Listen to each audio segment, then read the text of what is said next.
Hello.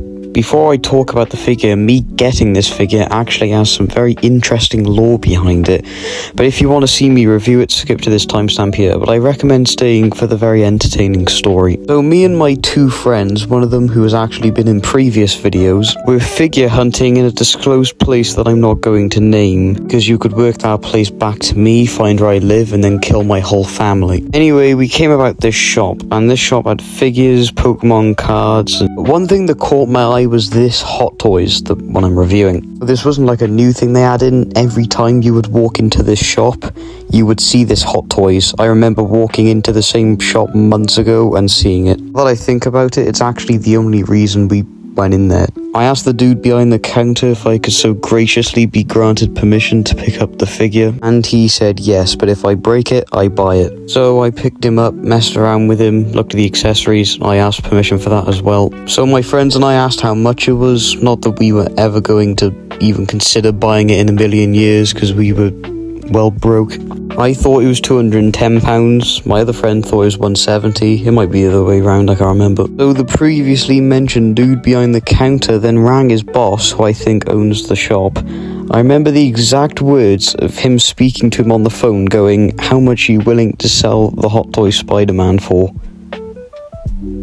No, I mean the Hot Toys one.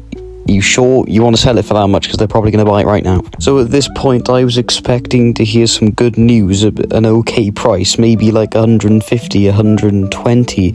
So he hung up the phone and said £80. I was surprised, disappointed, shaking. An array of emotions washed over me. The disappointment because I barely had any money as I recently bought some stuff, and also I would never just randomly have a spare £80 in my bank. So I put the Hot Toys back and I said I'll be back soon. Sorry, I didn't say soon. I was never going to be back soon, but I was going to be back at some point if the Hot Toys was there and I had the money. So me and my friends went into a Sports Direct and I actually got an MJ figure in there for £3. It had been reduced a couple times. The reason I called my dad is because he was supposed to pick us up because I didn't want to take the train, and I'm definitely not taking the bus where all the druggies sit on.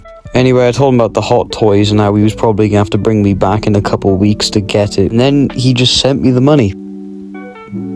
I didn't even ask him to. He just sent it. He said, "Don't worry, you can pay me back for it." I had at least 20 as well, so I said, "You don't have to send me the whole amount. Just send me 60.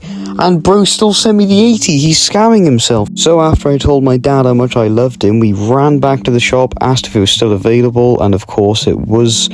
So we put it back in the box because it was on display, paid and left. As I was paying and as we were putting the figure back in the box, the owner was actually there and he said to me something like, "Good price," or "You just got a bargain." I don't know, I was talking to him about it and I thanked him for not overcharging it, because I do think Hot Toys are overpriced, some of them anyway. The ones that don't even look good, especially overpriced. Also, before they sold it to me, they said something about the clip on the stand being missing, and I actually lifted up the web tray when I got home, and the clip was underneath it. They must have just lifted it. Also, the other reason they were selling it so cheap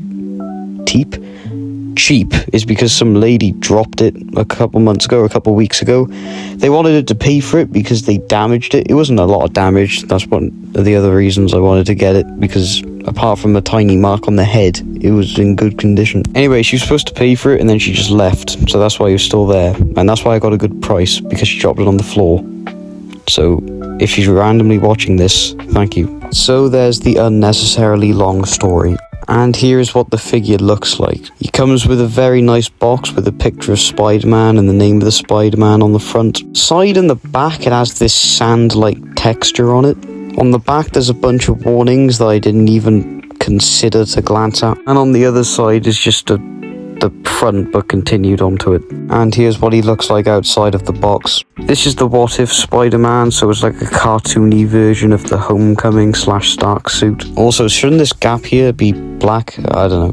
The hands and the head are a shade different from the red on the suit because they're plastic and the suit is fabric, and also they have raised webbing which isn't on the suit, or it might be. It kind of feels like there is when you run your hand over it, but it's not noticeable. And I also like the lines on the blue, surprisingly. And here's what the back looks like. One of my favourite parts about this figure, which I think makes it come to life, is the head. It's good, man. The shape of it is just downright perfect. I also prefer these web shoes to the one on the Homecoming suits, and the web cartridges are plastic, they're not just printed on. One complaint I have is that I wish they dirtied up the suit a bit, like they showed on the box, or they did with the Marvel Legends, since like this Spider-Man takes place in the dystopian world. Now, since this is a £300 toy, you get a lot of accessories. Before I talk about the accessories though, the left peg always gets stuck on the hand. No matter which hand I put on, they actually give you 2 spare pegs, which is good because I actually snapped one inside the hand because I kept getting stuck and I wiggled it too much and it just snapped inside. Anyway, you get some normal eyes, squinting eyes, and some more surprised eyes, I think. This one has a mark on it, which they actually didn't tell me about. It's probably from when that woman at the shop dropped it. For hands, you have a pair of punching hands, web grabbing hands to grab the webs, thwipping hands, and with the thwipping hands you actually get this. You swap it out for the one that's already on the hand and you put it on so you can attach a web to it to make it look like he's thwipping a web, which I actually really like. I think I'm actually supposed to have 2 of these, but you know, I got it for cheap. Yeah, we paid for. I think these are relaxed hands, and you get some wall crawling hands, but I can't put one on because again the peg snapped inside it. And of course you get a tray of webs. The stand is actually posable because there's a wire inside, and the base has the spider logo and the What If logo on. And oh yeah, I almost forgot, you get this. This is Doctor Strange's cape because I think Doctor Strange died in this episode. It's held on by magnets.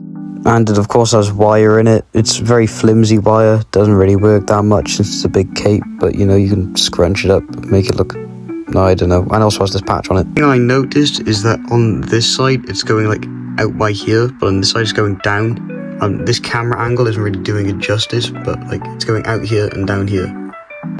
Watch another video, they'll probably speak about it too. For articulation, he has a double ball joint at the head. His arm move this far outwards, forward and back.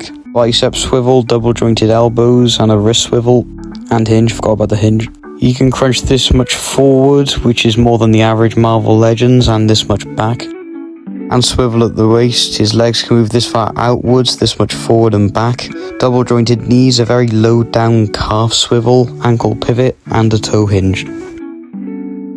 Here he is next to a 6-inch Mafex. This is the symbiote Spider-Man. This is next to the Marvel Legends Red Hulk, so you know, a bit bigger. And the 12-inch Deadpool. This figure scales well with the Hot Toys, but the Hot Toys is apparently bigger than most, so the Spider-Man still looks too tall. So that was the video. Hope you enjoyed it. Sorry it took so long.